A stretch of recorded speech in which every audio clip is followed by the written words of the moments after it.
कार्तिक मास के कृष्ण पक्ष की एकादशी को रंभा एकादशी, रमा एकादशी के नाम से जाना जाता है। भक्तजनों, माताओं, बहनों, सादर जय श्री कृष्णा। हमारे YouTube चैनल पर आप सबका बहुत बहुत स्वागत है। मैं श्रावणी चौबे, आप सभी भक्तजन मेरा प्रणाम स्वीकार करें। आज हम आपको कार्तिक मास कृष्ण पक्ष रमा एकादशी, रंभा एकादशी के बारे में जानकारी प्रदान करेंगे कि एकादशी तिथि का प्रारंभ कब से हो रहा है तथा इसका समाप्ति कब होगा तथा एकादशी व्रत किस दिन धारण किया जाएगा तथा पारण का शुभ मुहूर्त क्या रहेगा और एकादशी व्रत में हमें कौन सी नियमों का पालन करना चाहिए। यह सभी जानकारी आपको इस वीडियो के माध्यम से प्राप्त होगी। अतः भक्तजनों, माताओं, बहनों, आप सभी से अनुरोध है कि इस वीडियो को अंत तक देखिएगा और देखने के बाद अधिक से अधिक लोगों को शेयर भी कर दीजिएगा, जिससे सभी भक्तजनों, माताओं, बहनों को यह ज्ञानवर्धक जानकारी प्राप्त हो सके। तो सबसे पहले आपको और आपके पूरे परिवार को रमा एकादशी, रंभा एकादशी की बहुत बहुत शुभकामनाएं और बधाइयाँ। भगवान लक्ष्मी नारायण की कृपा आप सभी पर बनी रहे। आप लोग सुखी रहे, मस्त रहे और व्यस्त रहे तथा निरंतर उन्नति तथा प्रगति को प्राप्त करते रहे। कार्तिक मास कृष्ण पक्ष एकादशी को रंभा एकादशी, रमा एकादशी के नाम से जाना जाता है।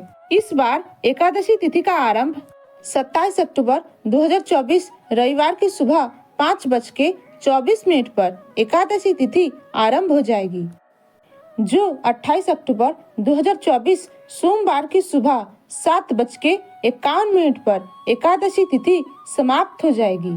उदय तिथि के अनुसार गोवत्स द्वादशी युक्ते हरिवासर शुद्ध एकादशी का जो व्रत है वो 28 अक्टूबर 2024 सोमवार के दिन ही रहेगा। सभी भक्तजनों, माताओं, बहनों, वैष्णव जनों को एकादशी का व्रत इस बार 28 अक्टूबर 2024 सोमवार के दिन ही धारण करना चाहिए और इस व्रत का पारना अर्थात व्रत खोलने का समय, व्रत खोलने का दिन जो 29 अक्टूबर 2024 मंगलवार यानी धनतेरस प्रदोष की सुबह 6:48 से लेकर के 8:48 के भीतर आपको व्रत का पारना कर लेना चाहिए। अगले दिन अगर कोई और व्रत हो, जैसे कि प्रदोष का व्रत हो या मंगलवार का व्रत हो, तो ऐसी परिस्थिति में आप फल, जल, तुलसी जल से भी व्रत का पारना कर सकते हैं तथा एकादशी व्रत का पारना करने से पहले आपको ब्राह्मण भोजन अवश्य करवाना चाहिए।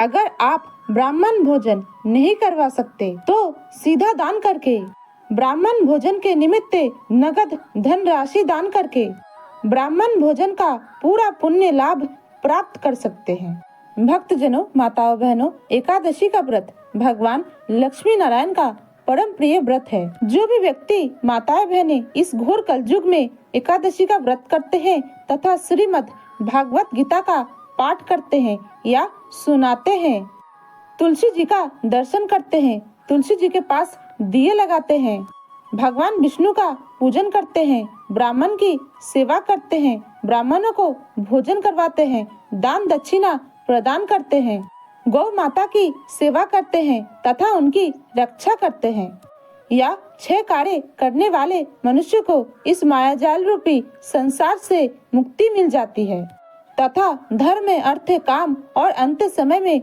मोक्ष पद की प्राप्ति होती है। साल में 24 एकादशी आती है तथा महीने में 2 एकादशी आती है तथा जिस बरस पुरुषोत्तम मास होता है, अधिक मास होता है, उस बार 26 एकादशी आती है। सभी एकादशियों का अलग अलग महात्म्य हमारे धर्म ग्रंथों तथा पुराणों में बताया गया है। जो भक्तजन, माताएं, बहनें प्रत्येक महीने की एकादशी का व्रत करते हैं, उन्हें अपने जीवन में एक बार एकादशी व्रत का उद्यापन अवश्य कर देना चाहिए तथा जो भक्तजन, माताएं, बहनें प्रत्येक एकादशी का व्रत करते हैं या नहीं भी करते हैं, उन्हें कार्तिक मास के कृष्ण पक्ष की रमा एकादशी, रंभा एकादशी का व्रत अवश्य ही करना चाहिए। क्योंकि कार्तिक मास में किए गए व्रत, दीपदान और पूजा पाठ का फल सभी माह के एकादशी व्रत से अधिक गुना पुण्य फलदायी माना गया है। जो भी भक्तजन माताएं बहनें कार्तिक माह में व्रत करते हैं, स्नान करते हैं, दीपदान करते हैं, पूजा पाठ करते हैं, उन्हें भगवान विष्णु की परम कृपा प्राप्त होती है तथा अंत समय में वैकुंठ लोक की प्राप्ति होती है। अतः भक्तजनों, माताओं बहनों, जो भी अपने जीवन को प्रभु के चरणों में समर्पित करना चाहता है, उन्हें रंभा एकादशी, रमा एकादशी से लेकर के दीपावली तक स्नान करके दीपदान अवश्य करना चाहिए तथा प्रतिदिन दान करना चाहिए और भगवान विष्णु का विशेष पूजन अर्चन आपको करना चाहिए।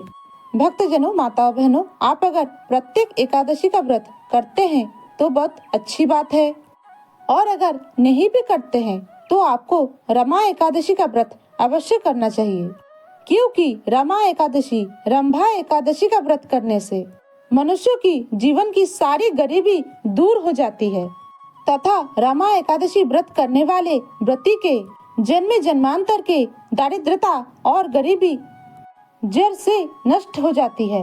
अर्थात जीवन में धन संबंधी जो समस्याएं होती है, रमा एकादशी का व्रत करने से उससे मुक्ति मिल जाती है। इस एकादशी का व्रत करने से कर्ज से मुक्ति मिलती है तथा माता महालक्ष्मी की अपार कृपा प्राप्त होती है तथा माता महालक्ष्मी उनके घर स्थायी निवास करती है, क्योंकि इस एकादशी का नाम रमा एकादशी है और रमा का अर्थ होता है साक्षात महालक्ष्मी देवी।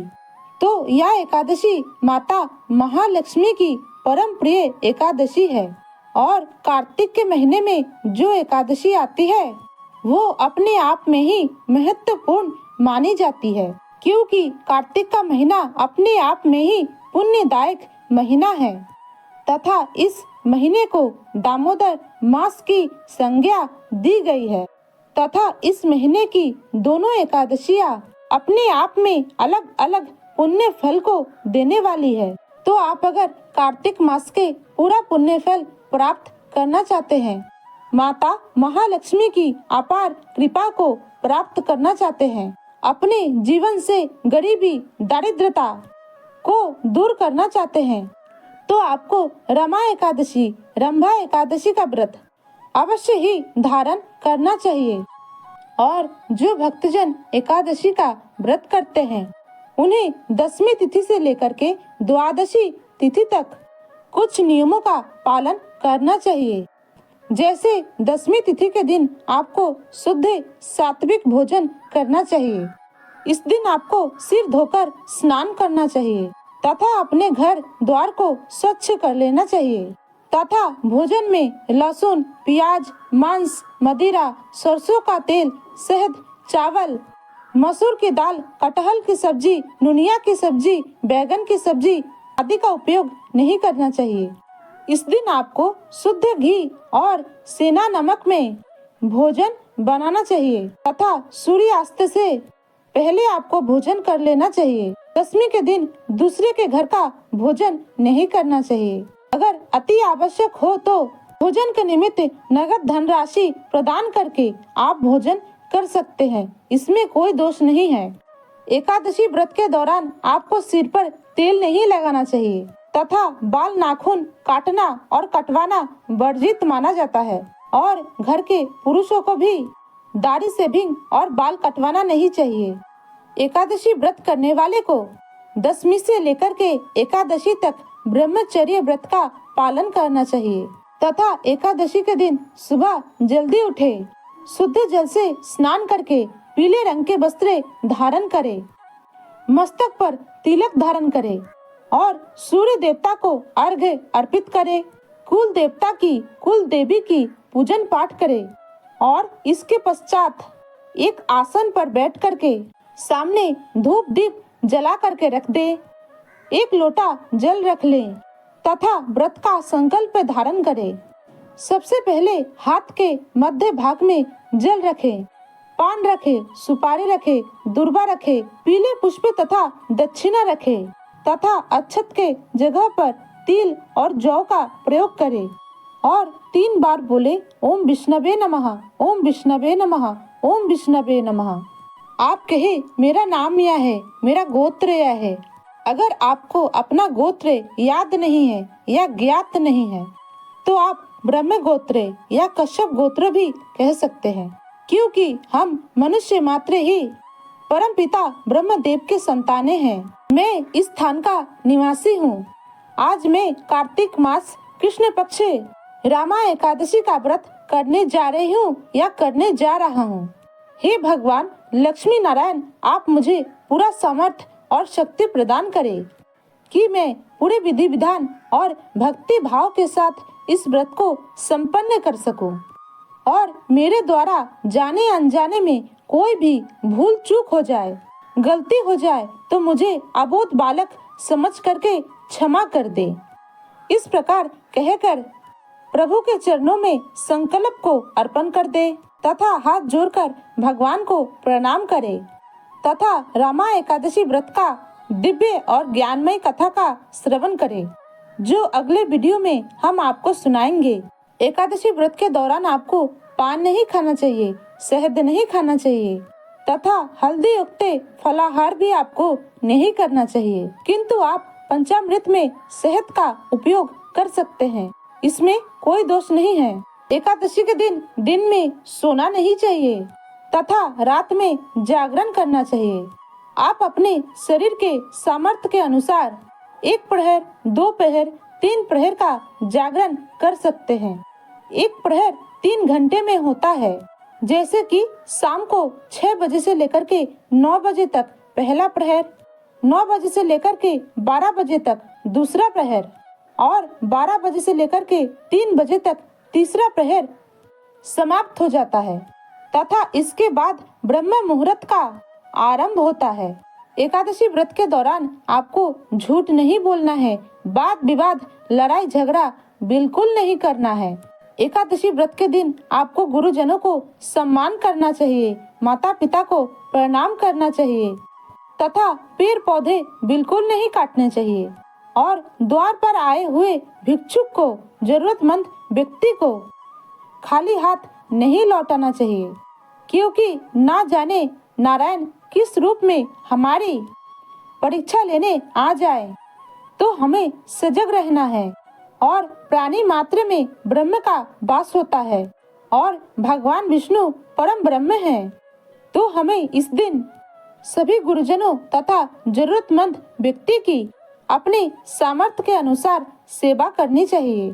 एकादशी व्रत के दिन आपको अपने घर के पूजा मंदिर में एक चौकी पर पीले रंग के कपड़े बिछाकर भगवान नारायण तथा शालिग्राम बाल गोपाल जिसकी भी चित्र या मूर्ति आपके घर में हो उनकी स्थापना करें, पंचामृत और गंगा जल से स्नान कराए और वस्त्र रूपी कलावा अर्पण करें, जनेऊ अर्पण करें तथा धूप दीप नैवेद्य पीले पुष्पे तिल और दुर्बा और दक्षिणा से भगवान नारायण तथा माता महालक्ष्मी की विशेष पूजन अर्चन करें तथा भगवान विष्णु के पूजा में और भोग में तुलसी पत्र का विशेष प्रयोग करें। एकादशी व्रत के दौरान आपको मैले और फटे पुराने कपड़े नहीं पहनने चाहिए, क्योंकि फटे और मैले कपड़े पहनने से माता महालक्ष्मी रुष्ट हो जाती हैं।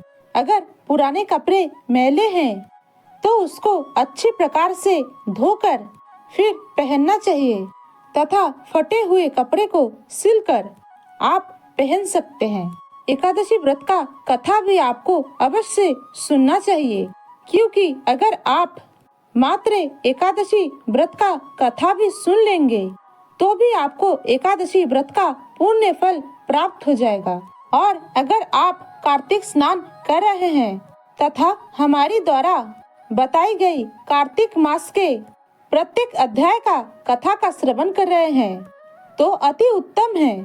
और अगर आप कार्तिक स्नान किसी कारणवश नहीं कर पा रहे हैं तो आप अगर पूजन पाठ करके हमारे द्वारा कही गई कार्तिक माह की महात्म्य की प्रत्येक कथाएं सुन भी लेंगे तो भी आपको कार्तिक स्नान का दीपदान का पूरा पुण्य फल प्राप्त हो जाएगा। इसमें कोई प्रकार का कोई संशय नहीं है, क्योंकि धर्म ग्रंथों तथा पुराणों के अनुसार भगवान के लीलाओं का वर्णन सुनने पर भी या सुनाने पर भी अक्षय पुण्य फल की प्राप्ति होती है।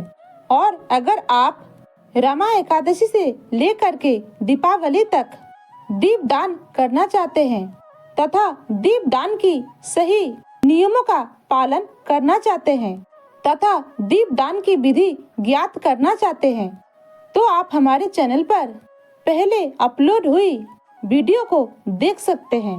उसमें विस्तार रूप से दीपदान की विधि और दीपदान का स्थान और कौन सी गलती आपको नहीं करनी है, इसके बारे में बताया गया है।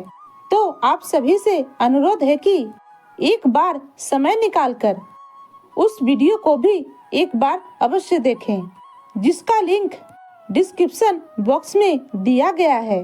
तथा एकादशी के दिन आपको तुलसी माता का पूजन अवश्य करना चाहिए तथा संध्या काल में आपको तुलसी माता के पास दीपदान भी करना चाहिए।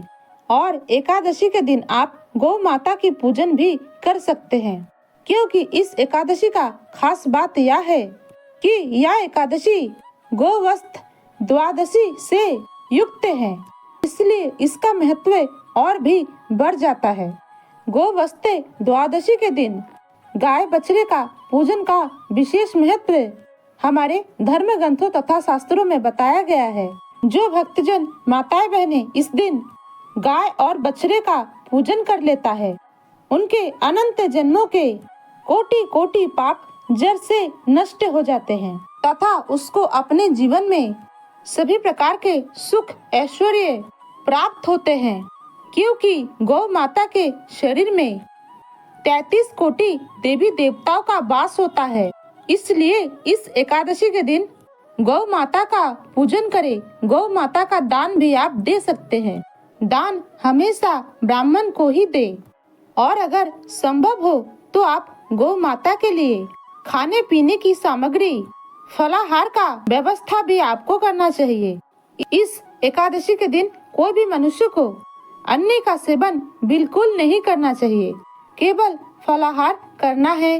शास्त्रों में सर्वोत्तम फलाहार गाय का दूध और गाय के दूध से बनी मिठाई, ऋतु फल, रामदाना, साबूदाना, बादाम तथा सभी प्रकार के ड्राई फ्रूट बताए गए हैं। अगर आपको अधिक भूख लगती है तो एक बार, 2 बार, 3 बार आप फलाहार कर सकते हैं, किंतु आपको अन्न का सेवन बिल्कुल नहीं करना चाहिए। एकादशी तिथि समाप्त हो जाने पर भी आपको पारना दूसरे दिन हमारे द्वारा बताई गई शुभ मुहूर्त में ही करना है। और अगर कोई रोगी एकादशी व्रत करना चाहते हैं और स्नान करने में असमर्थ हैं, तो आप अपना कान धोकर एकादशी व्रत कर सकते हैं, क्योंकि हमारे धर्म ग्रंथों तथा पुराणों में बताया गया है कि कान धो लेने से भी स्नान का पूरा पुण्य फल प्राप्त हो जाता है। तथा एकादशी व्रत के दिन शुद्ध गाय का घी और तिल के तेल का दीप दान करें। एकादशी व्रत के दौरान आपको सरसों का तेल का दीप दान नहीं करना चाहिए तथा गौरी गणेश का विशेष पूजन अर्चन करें, दीपक का पूजन अर्चन करें। और जिन माताओं बहनों को पीरियड अर्थात मासिक धर्म में अवस्था में आई है, वो व्रत तो करे और व्रत के सभी नियमों का पालन भी करे, किंतु भगवान का पूजन और स्पर्श ना करे। जिन भक्तजनों माताओं बहनों के घर में जन्म तथा मृत्यु का सूतक लग गया है, वो भी एकादशी व्रत करे और एकादशी व्रत का सभी नियमों का पालन भी करे, किंतु भगवान का स्पर्श आपको 13 दिन बाद ही करना है। तथा माताएं बहनें मासिक धर्म के 7वें दिन पूजन पाठ कर सकती हैं तथा सभी रोगी एकादशी व्रत के दौरान दवाई का सेवन कर सकते हैं, चाय कॉफी का सेवन कर सकते हैं, इसमें कोई दोष नहीं है। भक्तजनों माताओं बहनों, आप अगर इस विधि से एकादशी का व्रत करेंगे तो आपको एकादशी व्रत का पूरा पुण्य फल प्राप्त हो पाएगा। और जो भक्तजन माताएं बहनें जाने अनजाने में भी एकादशी व्रत का पालन करते हैं, उनको भी भगवान लक्ष्मी नारायण का परम कृपा प्राप्त होता है। भक्तजनों, माताओं बहनों, यह वीडियो यहीं पर समाप्त होता है।